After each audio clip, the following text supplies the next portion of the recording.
ശ്രീനാരായണ ഗുരുദേവ തൃപ്പാദങ്ങളിൽ എൻ്റെ സാഷ്ടാംഗ പ്രണാമം. ശ്രീ മങ്ങാട് ബാലേന്ദ്രൻ സാറിൻ്റെ ഗുരുദേവ കഥാസാഗരം ഭാഗം 69 വിശ്വാസം രക്ഷിച്ചു. ഭാഗം 69 വിശ്വാസം രക്ഷിച്ചു ഇവിടെ ആരംഭിക്കുന്നു. കോലത്തുകര ശിവക്ഷേത്രത്തിൻ്റെ വടക്ക് ഭാഗത്തായി ഒരു കാവുണ്ടായിരുന്നു. ആ കാവിൽ വിഷപ്പാമ്പുകളുടെ സ്വൈര വിഹാരം ഉണ്ടായിരുന്നതുകൊണ്ട് രാത്രികാലങ്ങളിൽ അതുവഴി ആരും കടന്നു പോകാറുണ്ടായിരുന്നില്ല. ഗുരുദേവൻ്റെ ഒരു ഗൃഹസ്ഥ ശിഷ്യനായിരുന്ന കൊച്ചിയപ്പിയുടെ താവറത്തു ഭവനം ആ കാവിനടുത്തായിരുന്നു. ഗുരുദേവൻ ഇടയ്ക്കിടെ കുളത്തൂരിലെത്തുമ്പോൾ ആ ഭവനത്തിൽ വിശ്രമിക്കുക പതിവുള്ളതാണ്. തൃശ്ശൂർ പുതുക്കാട് കോമത്ത് വീട്ടിൽ ശങ്കരൻ എന്നൊരു യുവാവ് പിൽക്കാലത്ത് ഗുരുദേവൻ്റെ സന്യസ്ത ശിഷ്യനായി തീർന്ന ശങ്കരാനന്ദ സ്വാമികളാണ്. കാശിയാത്രയൊക്കെ കഴിഞ്ഞ് വന്ന ശേഷം ഗുരുവിൻ്റെ ആജ്ഞാനുസരണം ക്ഷേത്രം വക ഒരു മന്ദിരത്തിൽ കഴിഞ്ഞു വരികയായിരുന്നു. ഒരു ദിവസം വൈകിട്ട് ഗുരുദേവൻ താവറത്ത് ഭവനത്തിൽ എത്തിയതായി ശങ്കരൻ അറിഞ്ഞു. അന്നു രാത്രി അത്താഴം കഴിഞ്ഞ ശേഷം ശങ്കരൻ കാവിന് മധ്യേയുള്ള ഇടവഴിയിലൂടെ താവറത്ത് വീട്ടിലേക്ക് നടന്നു പോവുകയായിരുന്നു. പെട്ടെന്ന് കാലിൽ എന്തോ കടിച്ചതായി അനുഭവപ്പെട്ടു. ശങ്കരൻ വേഗം തൻ്റെ കാൽ വലിച്ചു കുടഞ്ഞു. കയ്യിലിരുന്ന റാന്തലിൻ്റെ മങ്ങിയ വെളിച്ചത്തിൽ ഒരു പാമ്പ് കാട്ടിലേക്ക് ഇഴഞ്ഞു പോകുന്നതായി കണ്ടു. ആ പാമ്പിനെ കണ്ടതോടെ ശങ്കരന് പരിഭ്രമമായി. ശങ്കരൻ അതിവേഗം നടന്ന് താവറത്ത് ഭവനത്തിലെത്തി. പക്ഷേ ഗുരുദേവൻ അപ്പോഴേക്കും നിദ്രയിലായി കഴിഞ്ഞിരുന്നു.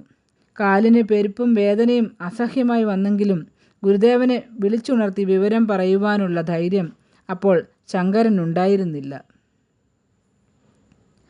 ഏതു വിഷത്തെയും നശിപ്പിക്കാൻ കെൽപ്പുള്ളതാണ് എൻ്റെ സ്വാമി തൃപ്പാദങ്ങളുടെ സാന്നിധ്യം എന്ന് ദൃഢമായി വിശ്വസിച്ചുകൊണ്ട് ശങ്കരൻ ഗുരുപാദങ്ങളിൽ തൊട്ട് പ്രാർത്ഥിച്ചു. ആ നേരത്ത് ഷോക്കേറ്റതുപോലെ മേലാകെ ഒരു തരിപ്പുണ്ടായി. പിന്നീട് ശങ്കരൻ ഗുരുപാദങ്ങളിൽ സ്പർശിച്ചുകൊണ്ട് ആ കാൽക്കൽ തന്നെ ശിരസ് താഴ്ത്തി വേദനയും സഹിച്ചിരുന്നു.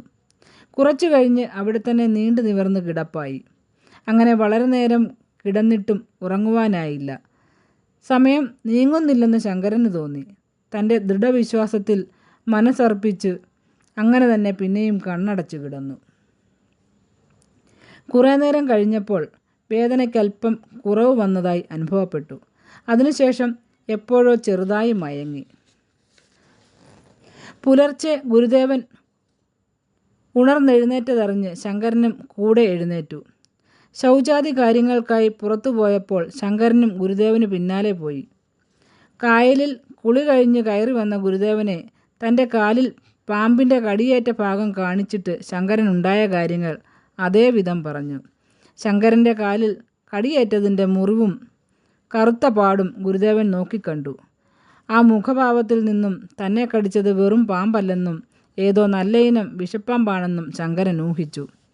ഗുരുദേവൻ തനിക്ക് എന്തെങ്കിലും മരുന്ന് കൽപ്പിച്ച് തരുമെന്ന് കരുതി ശങ്കരൻ സമാധാനത്തോടെ അവിടെ നിന്നു.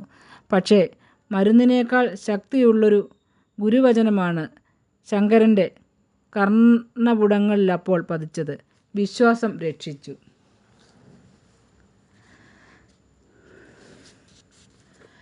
പാഹി പാഹി പരമാനന്ദ പ്രഭോ പാഹി മാം ഗുരുനാരായണ പ്രഭോ പാഹി മാം ബ്രഹ്മജ്ഞാന സ്വരൂപനാം ശ്രീനാരായണമൂർത്തേ മഹാഗുരു. ശ്രീ മങ്ങാട് ബാലേന്ദ്രൻ സാറിൻ്റെ ഗുരുദേവ കഥാസാഗരം ഭാഗം 69 വിശ്വാസം രക്ഷിച്ചു ഇവിടെ അവസാനിച്ചിരിക്കുന്നു. ഇതിൽ വന്നിട്ടുള്ള തെറ്റുകുറ്റങ്ങൾ സദയം ക്ഷമിക്കണമെന്ന് ഗുരുദേവനാമത്തിൽ അറിയിക്കുന്നു. നന്ദി, നമസ്കാരം. ഗുരുധർമ്മം വിജയിക്കട്ടെ.